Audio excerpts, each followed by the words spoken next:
Oh yeah, and just one point just before we do move on, I forgot to mention these top 4 tree shapes here, and certainly these 4 trees, are all evergreens.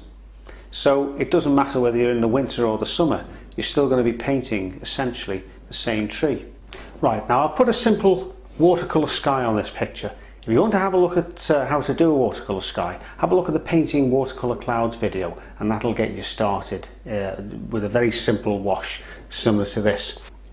But I have a confession to make before we go any further, because having used the number 5 round brush for the previous demos, I got to this point and I've suddenly realised it's going to be quite inadequate to paint this bigger tree and the foliage, and indeed even the smaller trees in the background. So I'm changing it for a number 10. So forgive Bob, but the point is that you never use a brush that's too small for what you need to do. Always use a bigger brush than you think you need. Right, we're going to start off with a very, very pale wash of the cadmium yellow in the background. That's too strong right away, so we'll take that down with some water just for the background hills. There you go, like that.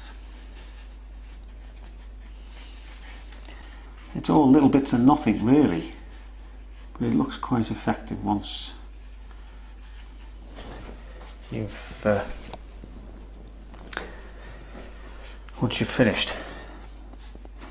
Now then, you can see how the darker foreground or the darker colour has pushed this lighter colour into the background. What I'll also do now is just put a very pale wash of cadmium yellow all around the foreground. I'm going to ignore that path for the moment.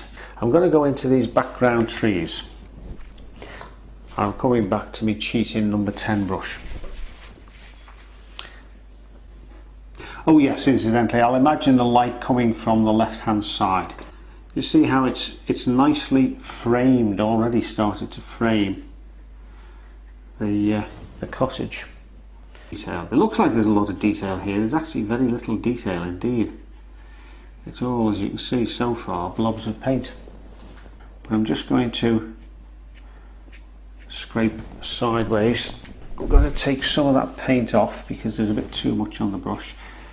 And this is going to give me the base colour. Still a bit too much. I just want some sort of, that's better, hit and miss. And I'm just roughly following this outline. I'm not following it slavishly, so I'm probably going over most of it.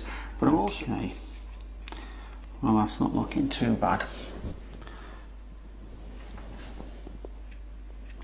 Just putting a little bit darker on now on the shadow side.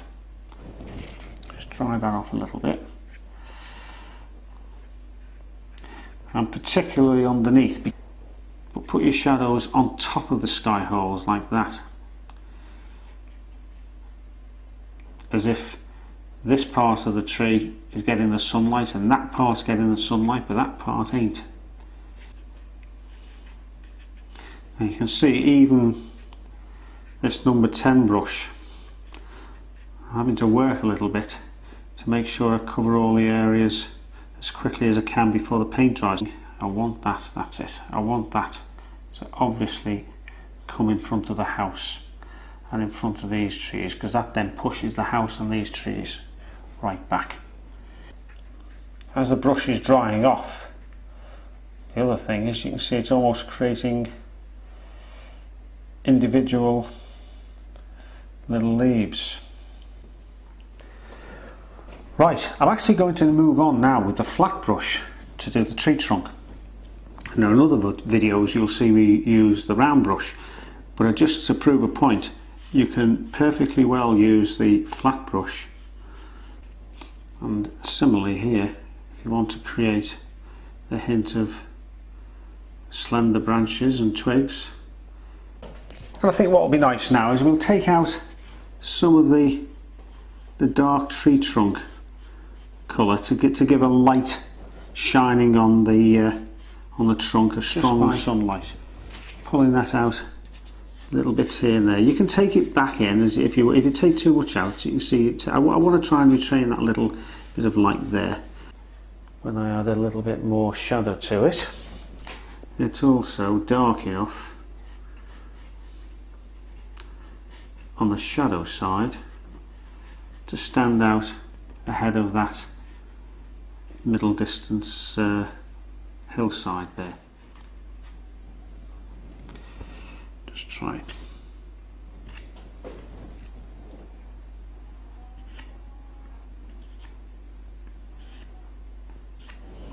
I'm using my thumbnail there. You can use the edge of a credit card or a little sort of cocktail stick.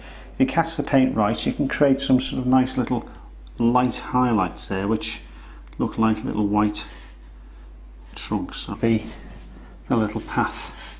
A little bit of a brown colour. It's better. Take some of the strength out of that. So it again adds a bit of distance to it. A couple or three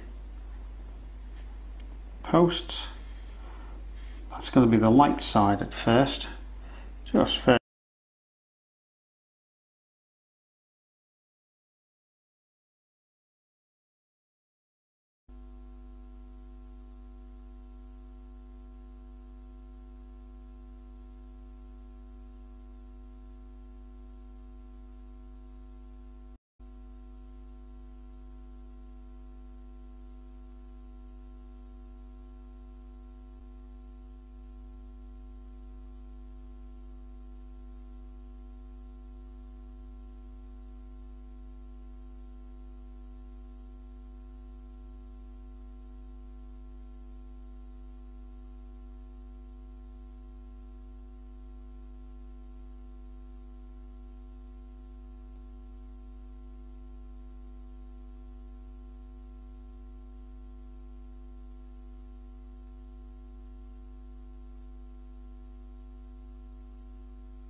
So there we are, painting summer trees on video.